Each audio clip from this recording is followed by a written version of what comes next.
Bismillahirrahmanirrahim. Assalamualaikum warahmatullahi wabarakatuh. Waalaikumsalam warahmatullahi wabarakatuh.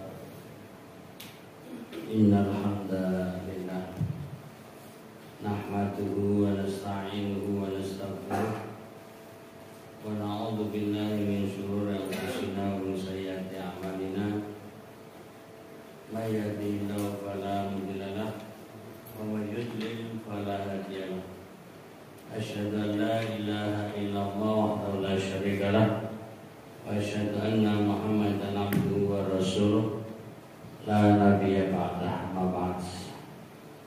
Apa kabar pagi hari ini semuanya? Alhamdulillah. Insyaallah akan lebih semangat kita setelah pengajian. Insyaallah ada sesuatunya. Mudah-mudahan sehat semuanya, sehat walafiat, bahagia dunia akhirat. Amin ya rabbal alamin.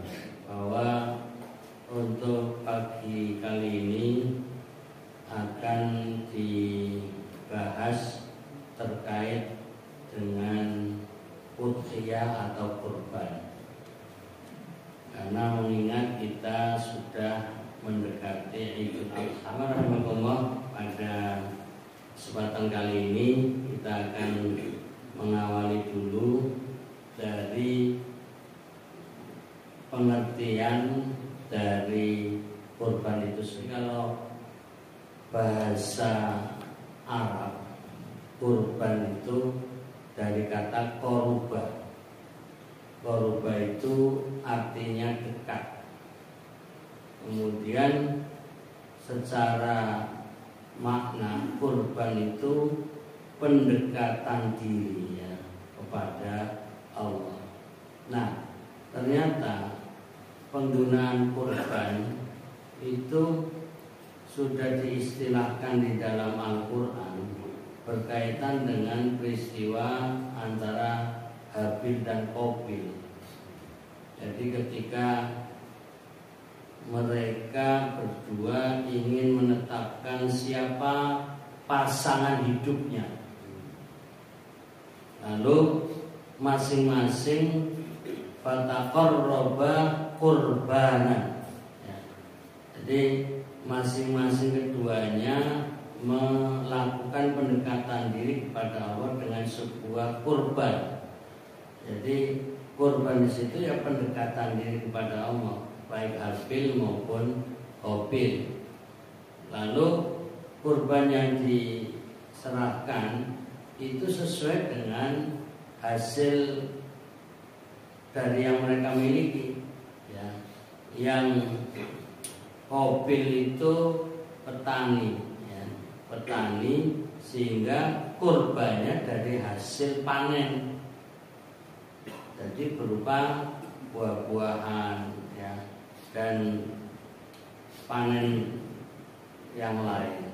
Sementara yang namanya Habil seorang peternak, maka mengorbankan dari hasil ternaknya, yaitu diantaranya adalah kambing. Nah, dari sini menjadi istilah, karena memang yang diterima korbannya Habil berupa kambing. Fatukub bila ahaduhuma walam yutaqabbal minal ahad. Lalu diterima salah satu korbannya dari mereka berdua dan tidak diterima yang lain. Nah, di situ memang diceritakan yang diterima korban yang kambing. Nah, penggunaan arti kurban itu ya sebenarnya umum. Ini lagi pengantar memahami arti kurban. Jadi apapun yang kita lakukan ataupun kita berikan yang niatnya sebagai taqarrub ilallah, mendekatkan diri kepada Allah, itu disebut kurban. Sampai ada penjelasan as-sholatu kurban. Sholat adalah kurban. Artinya sholat sebagai media atau alat untuk mendekatkan diri kepada Allah. Dari sini secara bahasa, bahkan juga bisa istilah, itu segala sesuatu yang mendekatkan diri kepada Allah adalah kurban. Nah, ini penggunaan kata kurban terlalu umum sebenarnya. Ada hal yang sering kita dengar. Kalau kita datang ke masjid pada hari Jumat untuk sholat Jumat, yang datang pertama itu seperti kurban dengan unta. Yang kedua seperti kurban dengan sapi. Yang datang ketiga seperti kurban dengan kambing. Nah, sekarang yang keempat apa coba? Seperti kurban dengan ayam. Yang kelima datang ke masjid ketika mau sholat Jumat, apa itu? Seperti kurban dengan telur. Nah, kalau kita menggunakan kurban, maka boleh dong kurban dengan telur, kurban dengan ayam gitu. Maka ini guyon ya. Tapi memang ada istilah itu kurban. Nanti Bapak Ibu yang pada Idul Adha belum punya hewan kurban sapi atau kambing, ya sudahlah, ke masjid bawa ayam gitu loh. Ini guyon. Lalu ngapain ini dibawa ayam? Ya saya mau ikut kurban. Paling-paling akan dikomentari ki waras ora dong. Nah, ketika dikomentari waras ora, jangan keluarkan dalil ini loh. Ini kalau kita penggunaan kata kurban sebenarnya bersifat umum, apapun. Nah, karena itu yang digunakan oleh Nabi Muhammad SAW itu bukan kurban ketika di hari raya Idul Adha. Namanya saja Idul Adha, merayakan hari penyembelihan hewan. Jadi adha itu adalah hewan yang disembelih. Lalu ada istilah yang banyak digunakan oleh Nabi adalah udhiyah. Contoh, Nabi menggunakan istilah udhiyah, man ba'a jilda udhiyatahu. Barang siapa yang menjual kulit hewan udhiyahnya. Jadi saya tidak membahas hukum jual kulit, tapi lagi mengambil kata udhiyah. Jadi ternyata di situ Nabi menyatakan barang siapa yang menjual kulit hewan udhiyahnya. Nah, dan banyak sekali hadis-hadis yang menyebut kata udhiyah. Maka dalam kitab-kitab fikih itu juga banyak menggunakan babul udhiyah, bab udhiyah. Nah, karenanya yang paling pas, tepat, sesuai dengan istilah yang Nabi gunakan adalah udhiyah, yang artinya hewan yang disembelih atau hewan penyembelihan yang dilakukan pada tanggal 10 Dzulhijjah, termasuk 11, 12 dan 13 Dzulhijjah. Nah, ini sebagai pengantar berkaitan dengan istilah. Jadi sebaiknya kalau kita menginginkan kembali kepada istilah yang digunakan oleh Nabi Muhammad SAW adalah udhiyah. Yang menjadi persoalan sudah menjadi bahasa baku di Indonesia. Nah, ini angel. Jadi bahasa Indonesia itu menggunakan udhiyah dengan kurban. Kurban saja sudah digeser dari huruf qaf, kurban, menjadi huruf kaf, yaitu kurban, pakai k, kurban. Lalu setelah dirubah pakai k, dirubah u-nya pakai o. Akhirnya korbanan itu. Korbannya apa kan itu. Jadi ini sudah pergeseran lidah, yaitu hanya masalah pengucapan. Tapi sekali lagi hanya sebagai pengingat, kita sebaiknya menggunakan kata udhiyah lebih tepat. Karena kalau merujuk kepada Al-Quran, penggunaan kata kurban yang dilakukan antara Habil dan Qabil itu adalah, ini bahasa kasar, hasil ataupun tujuannya adalah untuk menetapkan siapa pasangan yang cocok bagi mereka, atau kasarnya rebutan cewek. Jadi kurban itu ceritanya dalam Al-Quran malah rebutan cewek itu. Jadi bukan cerita tentang Nabi Ibrahim alaihissalam ingin menyembelih putranya Ismail lalu ini disebut kurban, itu bukan sebenarnya. Jadi jauh lebih peristiwa yang lebih jauh sebelum Nabi Ibrahim dan Ismail itu sudah ada istilah kurban. Nah, karenanya di kisah Nabi Ibrahim dan Ismail sendiri tidak ada istilah kurban, itu tidak ada. Tapi memang yang ada adalah penyembelihan, bukan menggunakan kata kurban. Jadi ketika Nabi Ibrahim alaihissalam memimpikan, ya, inni arafil manam anni azbahuka. Jadi Nabi Ibrahim menyampaikan kepada putranya Ismail, inni arafil manam, sungguhnya saya melihat, ya, inni arafil manam, saya bermimpi, saya melihat dalam tidur, artinya saya bermimpi. Anni azbahuka, sungguhnya aku menyembelihmu. Jadi bahasanya lebih tegas, aku menyembelih, azbahu. Maka kalau dalam bahasa Arab, hewan yang disembelih itu namanya dzabihah. Tidak menggunakan di sini kurban, dan tidak juga menyebut kata udhiyah, gitu. Jadi kalau dalam Al-Quran kisah tentang Nabi Ibrahim dan Ismail, satu, tidak ada istilah kurban. Kemudian tidak juga menggunakan udhiyah, tapi menggunakan azbahuka. Inni arafil manam anni azbahuka.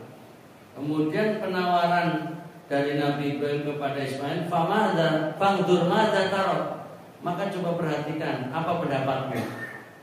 Tapi kata Ismail, ya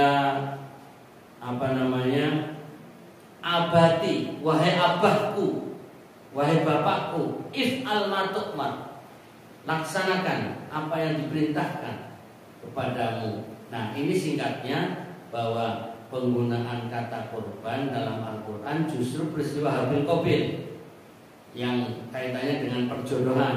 Sementara penggunaan untuk Nabi Ibrahim dan Nabi Ismail itu azbah, yaitu menyembelih, yaitu dzabihah. Itu hewan yang disembelih itu bersifat umum. Kemudian baik itu di zaman Habil, Qabil, dan di zaman Nabi Ibrahim dan Ismail yang dijadikan penyembelihan itu kambing, nggak ada sapinya. Ini guyon ini. Jadi sebenarnya dalam Al-Quran mengisahkannya itu kambing gitu, tidak sapi. Tapi kenapa para jamaah umumnya kok suka sapi? Ya, ini malah masuk pertanyaan juga ini. Ini hanya mancing-mancing biar dengan tanya nanti gitu. Jadi kenapa pada milik sapi gitu? Padahal kisah dalam Al-Quran itu justru kambing, dan itu yang dilakukan oleh Nabi Muhammad SAW setiap kali menyembelih hewan pada Idul Adha yang Nabi sebutnya udhiyah. Udhiyahnya Nabi selalu domba atau kambing. Nah, adapun yang sapi itu yang selain Nabi malah. Nah, pertanyaannya sebenarnya jamaah itu pengen ngikuti Nabi atau ngikuti para sahabat Nabi, itu loh maksudnya. Berarti yang menyembelih sapi itu sebenarnya mengikuti sahabat Nabi. Tapi yang menyembelih kambing itulah yang menuruti Nabi. Tapi keduanya boleh nggak? Boleh, gitu aja. Mau levelnya tinggi kambing loh maksudnya. Tapi ya sudah, ini prakteknya di masyarakat kayaknya kalau ditawari nyembelih sapi atau nyembelih kambing mesti milih sapi. Alasannya dagingnya rokeh loh. Jadi prinsip utamanya cari daging rupanya. Ya sudah, ini pancingan-pancingan. Monggo silakan Bapak Ibu untuk mengajukan pertanyaan bebas seputar udhiyah. Saya lebih banyak menggunakan kata udhiyah. dari sisi manapun, termasuk mungkin hukumnya, pembagian dagingnya dan lain sebagainya. Mungkin ada yang mau bertanya untuk memperluas apa yang akan kita bahas pada pagi hari ini. Terima kasih Pak Budi. Saya pertama menggambarkan dulu, kalau kepada penjelasan tadi, Nabi setiap berudhiyah, berkurban itu selalu kambing. Tapi Nabi tidak melarang. Ya, mau pakai unta, mau pakai sapi, silahkan. Ya, bahkan banyak di kalangan sahabat menyembelih sapi ataupun unta. Ya, kalau di sana sebenarnya lebih banyak untanya, unta. Nah, kalau afdolnya menurut kalau saya mengikuti Nabi ya kambing. Tapi para ulama ternyata melihatnya sisi afdoliyah jumlah dagingnya itu loh. Jumlah dagingnya diiringi dengan urutan sabda Nabi ketika orang yang datang ke masjid tadi, ya kan terjemahan bebasnya orang yang datang, barang siapa yang datang pertama ke masjid pada hari Jumat dengan niat untuk sholat Jumat, maka seperti berkorban dengan sapi gitu loh, dengan unta. Nah ini akhirnya diurut unta, kemudian yang kedua sapi, yang ketiga kambing. Ya, tapi tidak dilanjutkan ayam dan telur, jangan dilanjutkan ini. Karena sebenarnya meletakkan dalil tidak pada tempatnya. Kalau mengutamakan unta ya berarti harus membolehkan juga telur gitu loh maksudnya, karena menggunakan hadis untuk dalil keutamaan hewan yang afdol, yang paling utama untuk dijadikan kurban atau udhiyah berdasarkan hadis yang orang berangkat ke masjid sholat Jumat. Ya, sebenarnya beda masalah, tapi hanya mengkaitkan. Oh, Nabi ngurut unta dulu, kemudian sapi, kambing, berarti afdolnya adalah unta. Tapi karena di sini ada unta, maka sapi. Berarti unta apa sapi lebih afdal daripada kambing. Itu ijtihad namanya.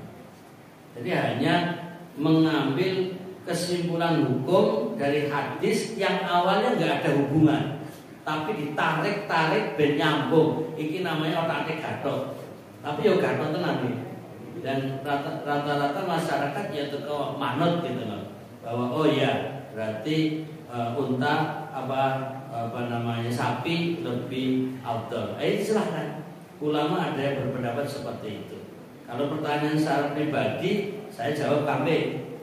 Kalau secara pribadi, ya. Tapi kalau tadi pendapat ulama ada yang mengutamakan sapi, itu alasannya Nabi pernah menyatakan seperti itu tadi, urutannya lebih dulu sapi daripada kambing. Tapi praktek Nabi selalu kambing.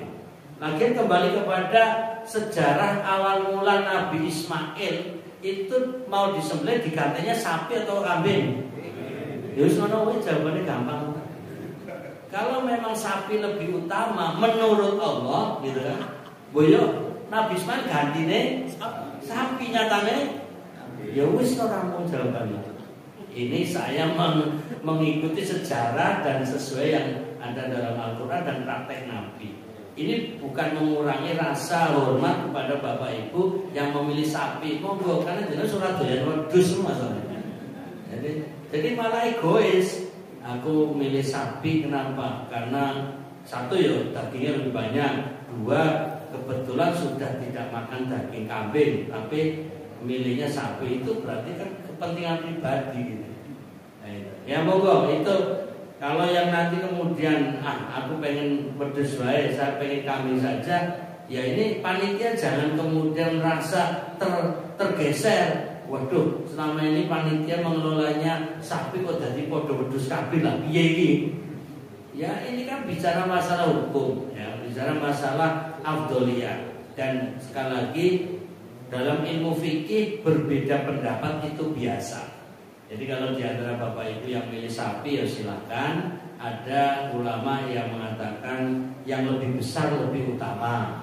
Contohnya sapi dibandingkan kambing. Tapi kalau kembali lagi saya muter-muter bahwa saya memilih kambing berdasarkan riwayat Nabi Muhammad SAW yang selalu kambing atau domba, yang kemudian Nabi Ismail pun digantinya domba atau kambing.